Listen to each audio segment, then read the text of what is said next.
کل ہم نے پہلی تراویح کے اندر 1.5 پارے کی جو سماعت کی اس کا خلاصہ پیش کیا گیا۔ ابھی بقیہ جو 1.5 پارے ہیں، یعنی کل 1.5 اور آج 1.5 3 پارے مکمل ہوئے۔ تو پہلے اب یہ 1.5 پارہ جو دوسری تراویح میں پڑھے گا، اس کا خلاصہ کیا بنتا ہے؟ تو دوسرے پارے کی جو آخری یعنی آدھا حصہ ہے، جس کو نصف آخر کہا جاتا ہے، اس میں بہت سارے مسائل ہیں۔ خاص طور سے طلاق وغیرہ کے مسائل بڑے مضبوط بیان کیے گئے۔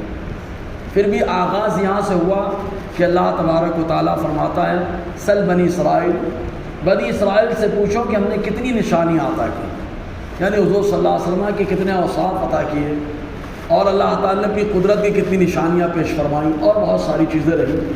اور ظاہر سی بات ہے جو اللہ تعالیٰ کی نشانی کو نہیں مانے گا تو وہ کافر ہے، تو پھر کافروں کا ذکر شروع ہو گیا۔ اور جو اللہ تعالیٰ کی نشانی کو مانے گا وہ ایمان والا ہے، اور جو ایمان والا ہے تو اس کو آزمائش سے دوچار ہونا پڑے گا۔ اللہ تعالیٰ کی قدرت کو پر ایمان رکھ کر کے، اللہ تعالیٰ کی ذات پر ایمان رکھ کر کے، اپنی وحدانیت کو باقی رکھ کر کے کہ اللہ کو ہم ایک مانتے ہیں، بہت امتحان دینا پڑے گا۔ اتنا امتحان دینا پڑے گا کہ گزشتہ لوگوں کو بھی امتحان دینا پڑا، یہاں تک کہ پیغمبران اعظام اور ان کے ساتھ تمام ایمان والوں نے کہا اللہ کی مدد کب آئے گی۔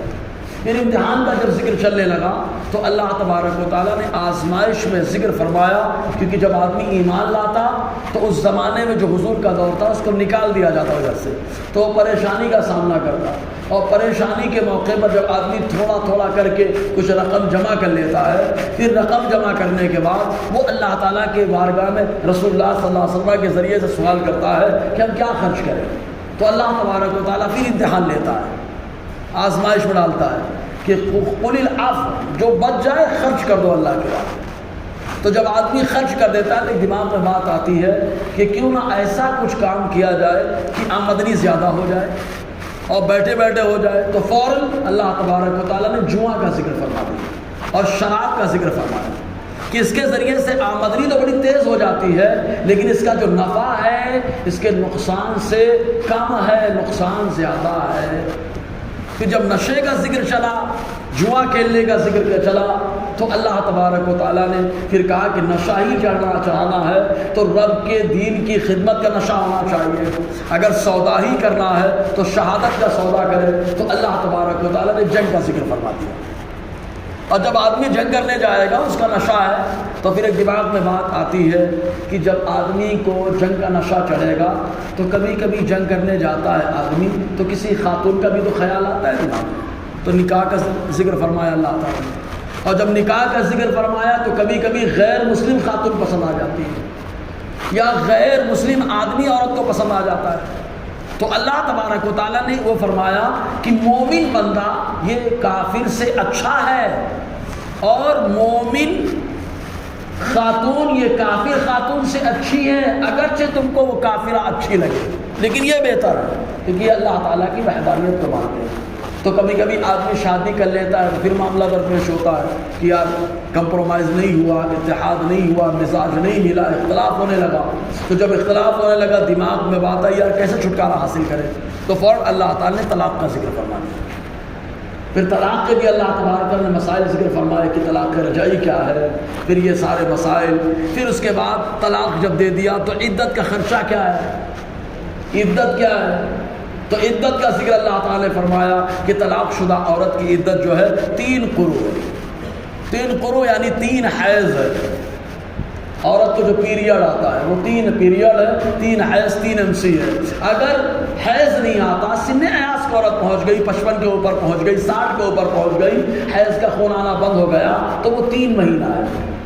تو کہا یہ 3 مہینے کا خرچہ کون دے گا؟ تو شوہر جس نے طلاق دیا ہے وہ دے گا خرچہ۔ تو کہا کتنا دے گا؟ تو اللہ تعالیٰ نے فرمایا علی الموسع قدر وعلی المقتر قدر۔ کشادہ آدمی اپنے اعتبار سے دے، کیونکہ آدمی جب غریب ہوتا ہے تو چٹنی روٹی کھا کے گزارا کرتا ہے، اور جب امیر ہوتا ہے تو ٹھاٹ باٹ ہوتے ہیں، ناشتے میں بھی کئی قسم کے آئٹم آ جاتے ہیں۔ تو اللہ تعالیٰ نے فرمایا کہ جو جیسا ہے اس کے اعتبار سے وہ عدت کا خرچہ دے گا۔ اب یہ کون فیصلہ کرے گا کہ کون کتنا دے گا؟ تو قاضی فیصلہ کرتا ہے۔ اور قاضی جہاں پر نہ ہو شہر کے بڑے عالم فیصلہ کرتے ہیں. ہاں ہمارے یہاں تو قاضی 2 نمبر پہ رہتا ہے, 1 نمبر پہ پنچ رہتے ہیں, وہ فیصلہ کر دیتے ہیں. تو یہ اللہ تبارک و تعالیٰ نے عدت کا تذکرہ فرمایا. اور اس کے بعد پھر اللہ تبارک و تعالیٰ نے آیت مدائنت, جو قرآن میں سب سے بڑی آیت ہے, 1 صفحے سے بھی زائد تقریباً, اس کا ذکر فرمایا. آیت مدائنہ یعنی قرضہ لینے کا معاملہ. جب قرض ہم لوگ ایک دوسرے سے لین دین کریں تو اللہ تعالیٰ نے طریقہ بتایا کہ اس کو لکھ لیا کرو, اور لکھو تو 2 گواہ بنا لیا کرو. یعنی قرض کا معاملہ, کیونکہ قرض بڑا ٹینشن والا معاملہ ہے. قرض کی وجہ سے آدمی آخرت میں بہت تباہی کے دہانے پہ پہنچ جائے گا. حضور صلی اللہ علیہ وسلم نے جنازے کی نماز پڑھنے سے منع فرمایا. تو یہ آیت مدائنت کا ذکر اللہ تعالیٰ نے فرمایا. پھر آیت مدائنت کے بعد گروی رکھنے کا ذکر, گروی رکھنے. اچھا اس میں بھی مدائنہ, جب قرض لے تو 2 گواہ بنائے, تو 2 مردوں کا ذکر کیا. اگر 2 مرد نہ ہو تو 1 مرد اور 2 عورتوں کا ذکر کیا. اور 2 عورتیں کیوں ہوں تو اللہ تعالیٰ خود فرماتا ہے اگر ان میں سے ایک بھول جائے تو فتذکر احداہما, تو جو ان میں سے ایک خاتون ہے وہ خاتون دوسرے کو یاد دلا دے نہیں ایسا تھا. تو 1 مرد 2 خاتون یا 2 مرد یہ گواہ بنے. پھر اس کے بعد گروی رکھنے کا. اب گروی کی صورت جو ہوتی عام طور سے ہمارے یہاں تو اللہ خیر کرے ہائر ڈپوزٹ کا نام دے کر کے سود کا کاروبار عام ہوتا جا رہا ہے. اس کی صورت کیا بنتی ہے وہ آدمی بتائے گا, اس کے حساب سے جو ہے اس کا ذکر کر دیا جائے گا. بہرحال تو گروی رکھنے کا ذکر ہے, فریحان مقبوضہ. اور پھر اس کے بعد آخری صورتیں ہیں سورہ بقرہ کی آیتیں ہیں. یہ آخری آیتیں معراج کی رات حضور صلی اللہ علیہ وسلم لے کر کے آئے اسپیشل. جو آخری آیتیں ہیں سورہ بقرہ کی, حضور معراج کی رات اسپیشل لے کر کے آئے. جب گئے تھے جیسے نماز لے کر کے آئے ویسے ہی سورہ بقرہ کی آخری آیتیں بھی حضور لے کر کے آئے. اور اس کے اندر کیا ہے, ہم سب پر ایمان رکھتے ہیں. اللہ پر ایمان رکھتے ہیں, اللہ تعالیٰ کی ساری کتابوں پر ایمان رکھتے ہیں, سارے پیغمبروں پر ایمان رکھتے ہیں, سارے فرشتوں پر ایمان رکھتے ہیں. اور اس کے بعد بندہ کہتا ہے اللہ جو بھی ہم سے خطا ہو جائے تو معاف کرنے والا ہے. یہ ہو گیا آپ کا تقریباً 1 پارے کا خلاصہ. اب اس کے بعد سورہ آل عمران کا آغاز ہوتا ہے. سورہ آل عمران کے اندر اللہ تبارک و تعالیٰ نے, حالانکہ اس کے اندر جب تیسرا پارہ شروع ہوتا ہے اسی میں, تو تیسرا پارہ جب شروع ہوتا ہے تو آیت الکرسی بھی ہے. آیت الکرسی جس کی بڑی شان ہے, شیطان بھی اس کی عظمت کا قائل رہا. شیطان جو لوگوں کو پریشان کرتا ہے, ابو ہریرہ سے یہ کہہ کے گیا تھا جو آیت الکرسی پڑھ لے تو اس کا سامان شیطان بھی چوری نہیں کرتا. تو حضور کی بارگاہ میں ابو ہریرہ نے کہا تھا, معاملہ یہ ہوا تھا کہ کچھ مال غنیمت آیا تھا, صدقے کا مال تھا, نگرانی کے لیے ابو ہریرہ کو حضور نے مقرر فرما دیا. ابو ہریرہ نگرانی کر رہے تھے, رات میں چور آ گیا, سامان چوری کرنے لگا. ابو ہریرہ نے پکڑ لیا, خوب رویا دھویا اور بہت ضرورت مند ہوں, یہ ہوں یہ وہ سب بول کے. اور ایمان والے بڑے بھولے ہوتے ہیں, تو ابو ہریرہ ایک دم بھولے, انہوں نے چھوڑ دیا. پھر دوسرے دن آیا, پھر پکڑ لیا, پکڑا, پھر رویا دھویا, پھر چھوڑ دیا, اب نہیں آؤں گا. تیسرے دن اب نہیں چھوڑوں گا. تو تیسرے دن وہ کہتا ہے کہ ایسا کرو, ایک وظیفہ بتا دیتا اور اس وظیفے کو بتانے کی وجہ سے مجھے چھوڑ دو. کہا کیا ہے؟ کہا جب کوئی سامان ہو تو آیت الکرسی پڑھ لیا کرو, وہاں پر وہ سامان چوری نہیں ہوگا. ابو ہریرہ خوش ہو گئے, چھوڑ دیا اس کو. حضور کے پاس گئے آقا علیہ السلام, کہ تینوں دن حضور نے فرمایا تھا چور آئے گا. آخر میں حضور نے فرمایا کیا رہا تمہارے چور کا معاملہ؟ تو ابو ہریرہ نے کہا حضور یہ بتا کے گیا. حضور نے فرمایا وہ 3 دن سے جو آ رہا تھا وہ شیطان تھا. ہاں اتنی بات ضرور ہے کہ جو اس نے بات بتائی ہے آیت الکرسی والی, وہ بات صحیح بتا کے گیا. بخاری شریف کے وجہ سے. اس کے بعد کیا ہے, اسی کے اندر حضرت ابراہیم علیہ السلام کے 2 واقعات ذکر کیے گئے. پہلا واقعہ جو نمرود سے مقابلہ ہوا, الم تر الی الذی حاج ابراہیم. حضرت ابراہیم علیہ السلام نے نمرود سے مقابلہ کیا تھا. کیوں ایسا؟ اس کی وجہ یہ ہے کہ نمرود تو اپنے آپ کو خدا کہہ رہا تھا, اور وہ بول رہا تھا کہ میں جس کو چاہوں اس کو جلا دوں, جس کو چاہوں مار ڈالوں, جس کو چاہوں جلا ڈالوں. اٹھا کے حضرت ابراہیم کو آگ میں ڈالا, اور جب آگ میں ڈالا تو اللہ نے آگ کو گلزار بنا ڈالا. اور جب گلزار بنا ڈالا تو ٹینشن میں آ گیا, ارے ابراہیم تو جلے نہیں. اے ابراہیم تمہارا رب کون ہے؟ اب پوچھنے لگا تمہارا رب کون ہے جس نے تم کو آگ میں بچا لیا؟ حضرت ابراہیم نے بتایا میرا رب وہ جو زندگی دیتا ہے موت بھی دیتا ہے. تو اپنی ہوشیاری دکھانے لگا, ڈیڑھ شانہ تھا, قیدی کو چھوڑ دیا اور جس کو رہا جس کو مار ڈالا, بولے دیکھو میں بھی تو جلاتا مارتا. حضرت ابراہیم سمجھ گیا کہ اس کو کے بھیجے بھی مار ڈالا. تو بتایا میرا اللہ تو وہ ہے جو پورب سے سورج نکالتا ہے, مغرب میں ڈباتا ہے. اگر تو خدا کہتا ہے تو مغرب سے نکال کے لا. سمجھ میں آیا؟ ٹھنڈا پڑ گیا۔ اس کے بعد بھی دوسرا واقعہ حضرت ابراہیم کا وہیں پہ ذکر ہے۔ کیا ذکر ہوا معلوم؟ 4 پرندوں کا حضرت ابراہیم علیہ السلام میں گزر ہوا، پانی کے پاس سے، دریا کے پاس سے ایک لاش پڑی ہوئی ہے، پانی چڑھتا ہے تو مچھلیاں اس کا گوشت نوچ کے کھاتی ہیں، پانی اتر جاتا ہے تو پرندے آ کر نوچ کے کھاتے ہیں۔ حضرت ابراہیم نے دیکھا تو دیکھنے کے بعد اللہ کی بارگاہ میں کہا ربی ارینی کیف تحیی الموتیٰ، اے اللہ دکھا تو کیسے زندہ کرے گا۔ تو اللہ تبارک و تعالیٰ نے فرمایا 5-4 کو پکڑ لو۔ پکڑا حضرت ابراہیم علیہ السلام نے، اور جیسے ہی پکڑا اللہ نے فرمایا ذبح کرو، ذبح کیا، بڑھیا قیمہ بنایا، سب کو الگ الگ پہاڑوں پہ رکھ دیا۔ اللہ فرماتا ہے مردے ہو چکے ہیں، قیمہ ہو چکے ہیں، اب بلاؤ۔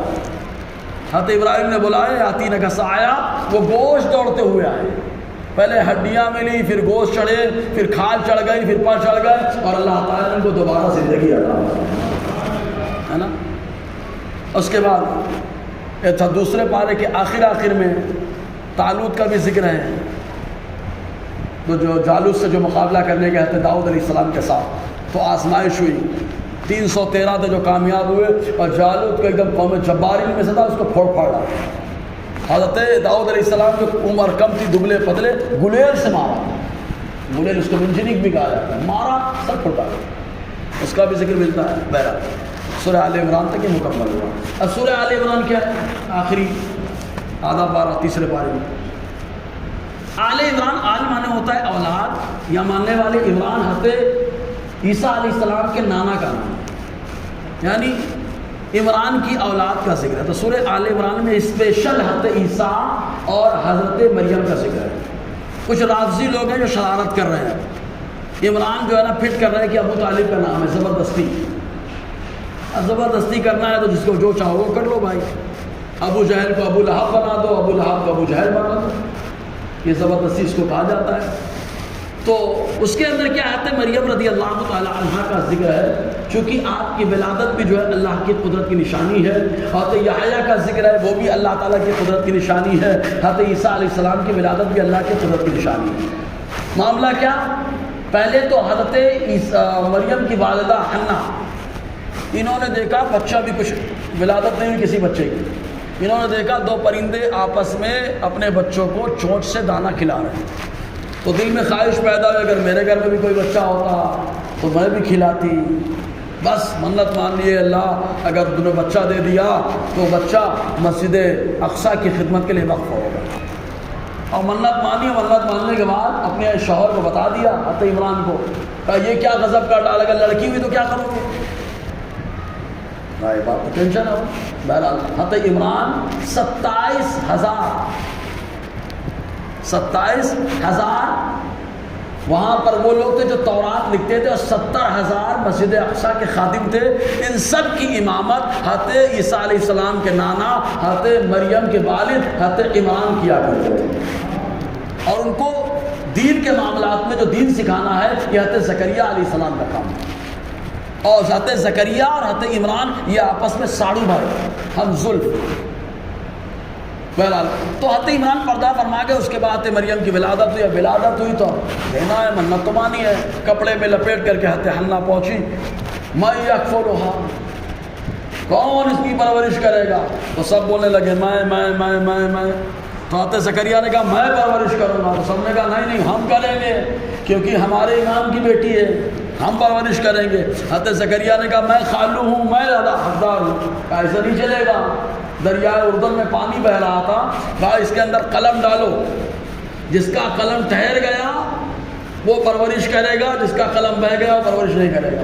سب نے اپنا اپنا قلم ڈالا، سب کے بہہ گئے، حضرت زکریا کا قلم ٹھہر گئے۔ تو ان لوگوں نے کہا نہیں ایک بار آؤ، اور اب کی یہ ہوگا کہ جس کا قلم الٹا پانی کی سمت، پانی جدھر سے آ رہا ہے ادھر بہتا ہوا جائے گا، وہ پرورش کرے گا۔ سب نے اپنا اپنا قلم ڈالا، سب کے بہہ گئے، حضرت زکریا علیہ السلام کا قلم الٹے سمت بہنے لگا۔ بہرحال پرورش کی ذمہ اٹھایا، اوپر چھت میں بڑھیا مسجد اقصیٰ کے بالا خانہ بنوایا، وہیں پہ حضرت مریم کی پرورش چالو ہو گئی۔ اب حضرت مریم کی پرورش عمر کم، تو اللہ تعالیٰ جنت سے پھل بھیجنے لگا۔ جب جاتے اسے کہاں سے آیا؟ بے موسم پھل، کہا اللہ دینے والا ہے۔ تو دماغ میں بیٹھ گئے جب اللہ بے موسم پھل مریم کو دے سکتا ہے، میں بوڑھا ہو چکا ہوں، 100 سال کا ہوں، میری اولاد نہیں، میں بھی دعا مانگوں۔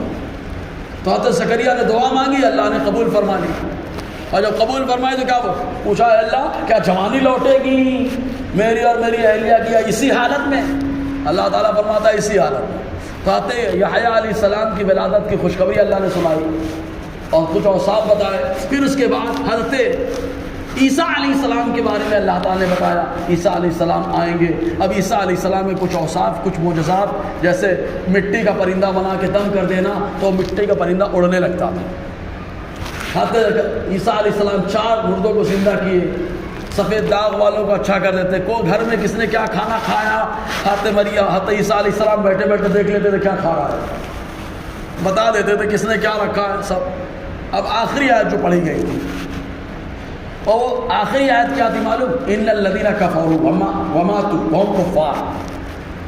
جو لوگ کفر کریں اور کفر کی حالت میں مر جائیں تو اللہ تبارک و تعالیٰ عذاب سے ان کو چھٹکارا نہیں دے گا. اب چاہے وہ فدیے میں پوری دنیا دے ڈالے, پوری زمین دے ڈالے, اللہ تعالیٰ ان کے فدیے کو, جرمانے کو قبول نہیں کرے گا, چھٹکارا نہیں دے گا, اور ان کا کوئی معاون و مددگار نہیں ہے. یہ آج آپ نے 1.5 پارے کے اندر مختصر انداز میں سنا. اللہ تعالیٰ ہم سب کو فیضان قرآن برکات قرآن سے مالا مال